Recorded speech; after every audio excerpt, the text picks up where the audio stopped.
What's up YouTube, it's Real Jev. Welcome back to the channel. Today we're going to be discussing the best two abilities by position in College Football 25's Dynasty mode. This can obviously be carried into Ultimate Team as well, but the main focus of the video is going to be Dynasty. With that being said, don't forget to like the video, subscribe to the channel, it helps me out a ton, and leave a comment down below and let me know your favorite ability on offense and your favorite ability on defense. I'm really curious to hear what y'all have to say. With that being said, let's get into it. Alright, so starting off with the quarterback position, we're just going to go down the list. Obviously, if we get to like the linemen, the defensive linemen, we're not going to go by specifically right in, left in. We'll go by the group. But starting off with the quarterback, number one to me, it has to be extender. Best quarterback ability in the entire game. It helps you break sacks almost every time, especially on gold and plat. It's my favorite ability in the game. I didn't really realize how broken it was until the last two seasons of my online dynasty. The people that have this on gold and plat, especially if they're already moving, they're going to shake the first defender, sometimes the second defender. It is very, very good. It does get negated a little bit if someone has the, I believe it's called the takedown ability on defensive linemen, but I don't feel like that's a perfect counter to this. So like Lenora Sellers, he's not the fastest in the world. He's got decent speed. Yeah, 89. The faster your quarterback is, the more broken extender is going to be for you. Extender, number one for sure. I think it's the highlight of this video. I'm sure this isn't news to most of you that have played Dynasty. If you have a quarterback with extender, you know what I'm talking about. Super good, super fun. Even just having it on bronze and silver is going to be a nice help to your team. So make sure that you're looking out for the archetypes that have extender. I want to say it's the scrambler and the improviser. So yeah, he is a scrambler. I don't think the field generals get it. I could be wrong, but I'm almost positive it's just the improvisers and the scramblers. Yeah, it doesn't like field general gets it. So that's number one for sure on the quarterbacks. Extender, I promise, get that ability on your quarterbacks, and you're going to notice a massive difference between them and just about any other quarterback that doesn't have it. All right, and for the number two spot for the quarterback, it's actually going to be a little bit of a mix between two because one's a physical and one is a mental. Avery Johnson actually doesn't have the mental, so I'll show you that in just a second. But Mobile Deadeye is a perfect pair with extender. There's also the abilities for option plays. If you run a lot of option stuff, like the option, I think it's called Option King, all of that is really cool. But I think that just as a pure quarterback running, scrambling, passing, Mobile Deadeye is a great pair with your extender ability because it just gives you improved accuracy on the run. You can throw those dots really, really easy. It's just, and also it just works perfect with extender because you're already wanting to scramble out, get loose, extend the plays. Mobile Deadeye helps you hit those passes on the run. And then there's also things like off-platform that will also, again, combine with Mobile Deadeye, improved accuracy, crossbody or back foot. Really good for your quarterbacks. This game is very much built on the scrambling quarterbacks. I feel like it's very hard to be a very successful player in this game with a quarterback that can't at least get loose a little bit, but there's an exception to that. If you have a quarterback with, okay, here we go. Geez, I had to scroll to an 83 overall quarterback to find the ability I'm looking for. Gold Mental Field General. So let's take a look at this. Shows post-snap blitzers. At the Hall of Fame level, I'm not sure if it does it on the gold. I actually can't remember at this exact moment. But gold field general shows you your post-snap blitzers. It can be wrong, so there is that. But on gold and plat, it helps with all of the composure things with playing on the road. Again, it gives a really brief description. I feel like it does more, or I know for a fact that it does more than just showing the post-snap blitzers. But it'll show the coverages at the higher levels of field general. It'll show you what coverage that they're in. Little 2s and 3s will pop up over the safeties. Not every single play. The higher the field general is, the better it works. So if you are playing with a quarterback that doesn't have extender, make sure you have a field general quarterback. If they don't have field general, you're better off just going extender because this ability is very good. It's kind of like a wall hacks from a shooter game, except for football. Field general kind of takes a lot of the skill out of the game, puts it into your lap. Basically, you know exactly what the defense is running, you know what coverages that you're trying to beat. And again, I don't think it says it here, but I'm almost positive that it helps with all of the screen shaking, the hot route stuff. All of that is also tied to field general. Correct me if I'm wrong in the comments. I could be wrong, but I'm almost positive that that's tied to it as well. So that's kind of an honorable mention, but if you're not wanting to go with the scrambling quarterback, field general is a nice thing to have. So there's a little bit of a debate between the elusive backs and the power backs. I'm trying to find one. Here's one from Georgia, Roderick Robertson. So I personally think that the power backs are the best in the game. I feel like their abilities just work really well. Things like 360 and the shifty and all that are really good abilities as well, though. And if you are more of a passing player, I feel like it's really nice to have those abilities after the catch, juke people out, make them miss. But for just handing the ball off in I form, power backs are really good. And so for that, let's take a look at these abilities here. My favorite ability for the running backs, the number one spot, it has to be downhill. So downhill at the gold and platinum levels is obviously crazy, but even just at bronze and silver, once you hit that max speed, people just kind of slide off of you whenever you're running. They just break tackles so easy. Not many people do trucks in this game, but head first is also a nice pair with that. I've seen some power backs that will lay someone out in front of them, especially on the goal line. Just flick that stick up, knock down the guy, roll into the end zone. Downhill, though, you'll see a lot of broken tackles late into the play because you've reached your max speed at that point. The DBs are slow or they're coming off the sides with the pursuit. Downhill is super, super good. For number two, though, it is going to be on one of the elusive backs. I think the receiving backs, do they have it as well? I'm not positive. I don't believe they do. But anyways, 360 and shifty and sidestep kind of all pair into two because it kind of just depends on how you like to make your players miss on offense. Because shifty, you can just use your left stick to make people miss. Sidestep is your juke moves, and 360 also says juke moves, but it's your spin move. To me, I think the best skill move in the game is the spin. Without holding sprint, just tap B, and you'll get that really quick spin. You really don't even need 360 for it, so that's the only reason I might put 360 not as number two. I think shifty is probably one of the best abilities in the game across the board on wide receivers and running backs. So with that, I would put shifty at the number two spot, but sidestep and 360 go right along with it. Great abilities on your running back. And the number one wide receiver ability, I'm sure if you've played this game at all, you already know what it's going to be. Takeoff, especially on the plat level, is insane. This is Zachariah Branch. Also has platinum shifty. This dude's a freak. I've played USC before. He basically can't be guarded by anything other than zone, and zone doesn't guard him either because he's just too quick everywhere on the field. Takeoff, though, number one for sure.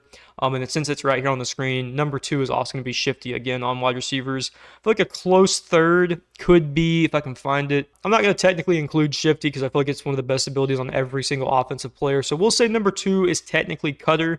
The only thing about cutter is I'm not positive about this, but I think cutter is kind of tied to some of the worst archetypes. I would rather just have shifty and takeoff more often than not, but if you want a true beat man coverage wide receiver, someone like Micah Hudson on Texas, he's only got silver cutter, no press pro, but cutter is really good. Not only against man, but also against zone. So cutter's probably a close second. But takeoff is just by far the best ability for wide receivers. If you have that on gold or plat, you really don't need much else. I mean, they're just going to beat people all over the field. It almost becomes a little bit of a deterrent on like your people running drags though, because they get off the line so fast that they run to the other side of the field's coverage. So I would try to not have your highest level plat and golds on the drags because they're going to almost be too quick to take advantage of the spacing and let the DBs back up. But cutter's close second, so we'll put that at number two. For tight ends, number one has to be sure hands. I mean, I just love having a tight end that I know I can throw the ball to, and 99% of the time he's going to come down with the catch. Tight ends are often against a safety or a linebacker, so the coverage is usually weaker anyways. I want them to be a surefire target. Luke has, I guess is how you say his name, platinum sure hands. He's going to catch just basically every pass that's thrown to him. I like this ability a lot. So that's number one for sure. Number two, you can kind of throw a lot of things here, but I feel like it's more important after you have sure hands to have someone that can just block too, because tight ends are used to block a ton, not just for the pass, but for the run as well. I really like quick drop, and also pocket shield. Quick drop and pocket shield kind of go hand in hand for number two. But make sure you have sure hands. That's the number one thing for me personally. And then past that, you want to try to get some of these abilities for the blocking schemes. But really, it's kind of, again, like takeoff. I would rather have sure hands and have that better archetype for the ability than to just have a true blocking tight end. But these abilities are nice. The archetypes, I don't focus on them as much as some people do. I know some of them level up a little bit slower. For me, my main focus is abilities. I want the best abilities possible that fit my scheme. So like if I want to have one tight end that's really good at catching the football, I'll get that. And then my other tight end will be someone like this that can block really well, keep them in the block. They pull on the run blocks, all that kind of stuff. So just build your team based on the scheme. The archetypes are cool, and there is a very nice factor in how they level up. Some of them level up slower, some of them level up faster. But I promise you, focus on the abilities that you want more than anything, because I know they don't pop every single time, but I mean, someone like this, gold, silvers, those still pop pretty often. So I would go for players that have the right abilities over just getting an extra 1 or 2 overall. But obviously, that's just my opinion. So whatever it's worth to you, there it is. But yeah, number 1 is sure hands. Number 2 would be either quick drop or pocket shield. All right, for all of your linemen, again, pocket shield, quick drop. I don't think he has the ability. There's one for the running plays as well. All of those kind of go hand in hand for 1, 2, and 3. Pocket shield would probably be my number 1 ability. I feel like the pass blocking in this game is really, really bad. So I want the highest ability possible. Someone like Andrew Sprague, he has gold pocket shield. I also really like quick drop. This is really important. It's a counter to some degree of quick jump. So you want to have this at least to some degree when you're facing someone with gold or platinum quick jump. That's about the only thing that will give you some form of stopping it. So number 1, probably pocket shield. You can maybe swap it for quick drop at number 1 just because of how broken quick jump is, which there's a little spoiler for you for the defensive lineman abilities. But yeah, that's for me the best 2 abilities. There's, like I said, there's also one for the run plays. Let me see if I can find what that's called. I can't remember. There's one that's like pocket shield, but it's for the run plays. That would be, again, kind of, it goes hand in hand with the pocket shield. And if you're tired of hearing hand in hand, just don't be, because you're going to hear it a few more times this video. Apparently, that's my catchphrase of the day. Anyways, with that being said, let's now move on to the defensive linemen. So this one's really important because defensive linemen, to me, are probably the most important position in the entire game, aside from maybe your quarterback, and even then, maybe still not. I think defensive linemen are what makes your defense 1,000 times easier or 1,000 times worse if you have really bad linemen. So number 1, let me find it. Here we go. John Henry Daly, platinum quick jump. I'm sure most of you knew this was coming. Platinum quick jump, gold quick jump, even silver and bronze. By far, still one of the best abilities in the entire game.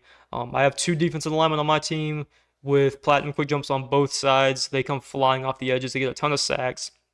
Super important there. I think a close second and number 2 on the list would be pocket disruptor. It gives a boost against pass blocks on 3rd and 4th and long. You're going to run into a lot of those situations unless you're playing someone that's just very, very good at the game. Like I said, the pass rush is vicious in this game anyways. Then you add quick jump and pocket disruptor with a high-speed defensive lineman, you are going to get a ton of sacks and a ton of pressure. Again, that's kind of why extender is so important, because you're going to be getting screamed at all game, every game. So number 1, quick jump. Number 2, pocket disruptor. And just as an honorable mention, this is usually saved for your defensive tackles, but it definitely doesn't hurt to have it on your defensive linemen as well. Outside disruptor and inside disruptor. These are your run stoppers. You want these guys in on the formations when you think the offense is running the football. So your 1st and 2nd downs, maybe 3rd and shorts, whatever it may be.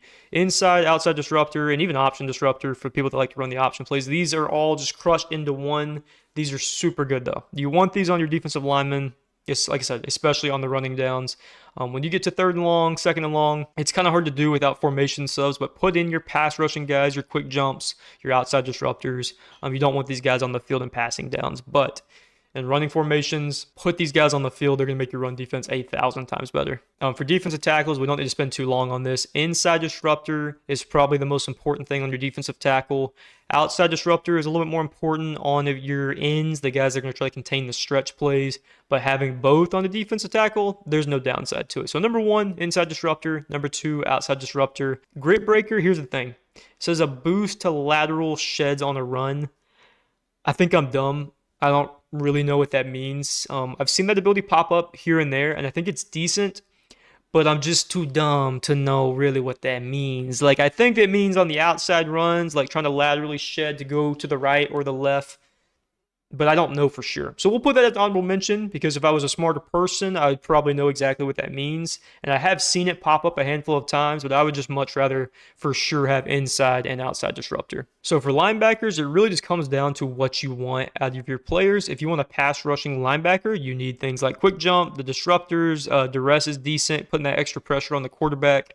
If you want a pass coverage guy, you would obviously want things like knockout. So I'm not going to really give a true 1 and 2 list here, because it really just depends on what you want out of linebackers. But I will say, if you want a coverage linebacker, here's the thing. It's not super common. I would put knockout probably number 2 for a pass coverage linebacker. And like I said, it's not a common ability. I'm having to scroll for a while. but robber. Oh, here we go. Jelani McDonald has platinum robber and platinum house call. This is usually more of a you move a safety to linebacker type of an ability, but robber is so good. And I did not know that this ability was good until actually this season. I've started to pay more attention to my zone coverage linebackers with robber. They just fly around the field so much faster, and it might be placebo. Obviously, in this guy's case, he has platinum house call, so he's gonna get a ton of picks anyways. But even without house call, I think the robber players just catch the ball better. Again, it might be placebo. Maybe it's because safeties are moved to linebacker more often than not to get this ability on a high tier. But robber is so good on linebackers. I promise you it's number one for pass coverage, but knockout's a nice close second. Obviously, house call is good on every kind of defensive back that might have a chance of catching the football. So those all go hand in hand, 1, 2, and 3, robber, knockout, house call. So those are my pass coverage abilities. Well, I guess we'll real quickly just show for the pass rushers. So quick jump, again, very good. All the disruptor abilities. And then if you want them to be like a run stopping linebacker, same thing, inside disruptor, outside. You want blow up. The things that just get people out of the way, wrap up is kind of slept on. Like a team like Ohio State in their first season, they have a ton of corners, linebackers, all with wrap up. So it just saves you from giving up, maybe a 10-yard gain to a 6 or a 5. Just getting those surefire tackles, really important to have. Blow up doesn't seem to work super well. I wish it did, because I feel like in theory that'd be one of the best abilities in the game for a safety to run downhill, knock someone to their butt, go get the running back. It just doesn't happen that way very often. So quick jumps for your pass rushers, robber for your pass coverage guys, and then your disruptors for your run stopping linebackers. All right, so for corners, I'm going to give you 3 because one of them is so rare that you'll hardly ever see it, so it doesn't really matter. But number 1 for sure, and not many people know this because, again, you don't see it a ton, ball hawk is, I might say I don't know, it's tough with extender and quick jump, but ball hawk might be a top 1, 2, or 3 ability in the game. It is so freaking good. If you play in the Ultimate Team, you have this ability even on bronze or silver, you know exactly what I'm talking about. Ball hawk, amazing. They just react to the passes so much faster. House call is awesome, and that's actually what I'd put second for cornerbacks and safeties. If you've played with a team like Notre Dame or Michigan, you know exactly what I'm talking about in that first season. Players like Will Johnson and Benjamin Morrison, they have gold and platinum ball hawk. They'll just jump passes that no other corner in the game will ever have a chance of getting to because they just break on the pass so quick. Will Johnson, I think, had 8 pick sixes in my first season with Michigan because he's got, I think it's gold or platinum ball hawk. He just flies to the football. He's got good house call. Ball hawk is by far the best DB ability in the game. But like I said, you're not going to see it a ton because awareness doesn't develop very well on corners. This is actually, I believe Earl Little's a player that's, is he real? I'm not positive. It seems like some of the real players start with ball hawk more than the CPU recruits do. But yeah, 91 awareness for gold. He's got 88. Just to get it on bronze, it's 85 awareness. You're not going to see many corners get to that, period, point blank. So with that being said, obviously ball hawk's number 1. But number 2 is definitely house call. You're going to get a lot more interceptions with this on gold or plat. They'll just kind of jump and morph through people's bodies to get these picks. It's a little cheesy. I actually don't like that it seems like so many DBs have house call past like the first season or 2. This seems like it's just everywhere. It makes it really hard to throw the football anywhere because, like I said, they'll just kind of morph through bodies to get picks, especially the computer. Blanket coverage is probably an honorable mention. Knockout again. I wish knockout worked a little bit better. It seems like it doesn't work great. But blanket coverage definitely works for man coverage. It's a very nice ability. But ball hawk, if you can get it, you probably won't very often. But house call for sure. Make sure you're getting your corners with house call because that ability it'll definitely get you some more picks every season. So for the safeties, a lot of it's the same as the cornerbacks. I would go, again, you want ball hawk if you can get it. You probably won't get it a ton, but ball hawk is very good. House call, super nice. Let's see, robber, another really great one because they're not always going to be in deep blue. Sometimes they'll be in hook curls, cloud flats. So robber's going to help them maneuver those zones better. They'll be faster in the zone coverage. And then lastly, for the safeties, I do really, really like, if I can find a player that has it, wrap up. So this is really good on your linebackers, of course, because they'll be better tacklers, but your safeties are usually your last line of defense. And if they get past your linebackers, your linemen, you want to have someone that gives you a surefire tackle. Wrap up on gold, silver, bronze, plat, whatever it is. Just having a player that will for sure get the tackle more often than not, super valuable to have. Keeps those 80-yard runs and, turns it into maybe a 5, 10, 15-yard run. Instead of it going all the way down the field for a touchdown, play gets saved. So the wrap up, really important to have. Really like that on my safeties. Hope you guys enjoyed the video. If you did, don't forget to leave a like and subscribe to the channel. Helps me out a ton. I'd really appreciate it. And leave a comment down below if you think there is an ability I missed that should have been on the list. Hope you guys have a great rest of your day. It's Real Jev, and I'm out.